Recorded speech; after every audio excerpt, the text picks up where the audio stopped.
Fl-2003 Austin Gatt inħatar Ministru responsabbli mill-Korporazzjoni Ene Malta. Minn sentejn wara l-qudiem Gatt ma baqax jinkludi fid-dikjarazzjoni tal-assi tiegħu kont bankarju li għandu fl-Iżvizzera.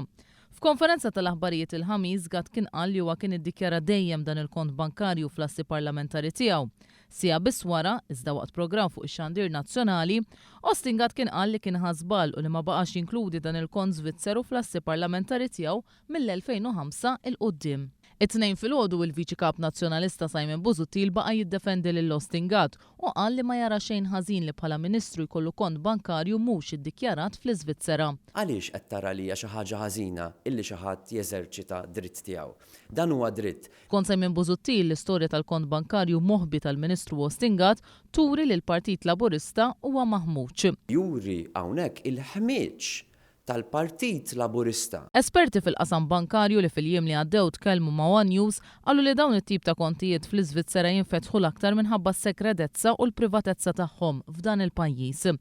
Intant meta kienu mitluba jispjegaw għal ddeċidew li appoġġjaw lil Austin Gatt dwar l-iskandlu tal-loti ta' commissions fuq ix-xiri taż-żejt, Simon Busuttil flimkien ma' Censu Gallia u Robert Arrigo li kienu wkoll preżenti għall konferenza tal-aħbarijiet baqgħu sikta. Austin Gatt nhar is-Sibt li għadda għalli għandu l-appoġġ tal-Partit Nazzjonalista kollu fuq il-każ tal-iskandlu ta' oti ta' commissions fuq iż-żejt.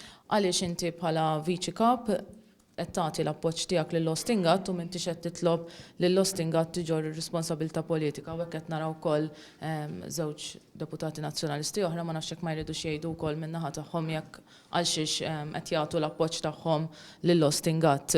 Dwar iż-żieda ta' 500 euro fil-ġimgħa li Lorenz Gonzi u l-kabinett tiegħu taw lilhom infushom bil-moħbi ta' kulħadd, Simon Busuttil ma tax garanzija li jekk jerġa' jkun hemm il-Partit Nazzjonalista fil-Gvern ma jerġax jagħti żieda simili. Darba l-Partit Nazzjonalista jerġa' jkun fil-Gvern.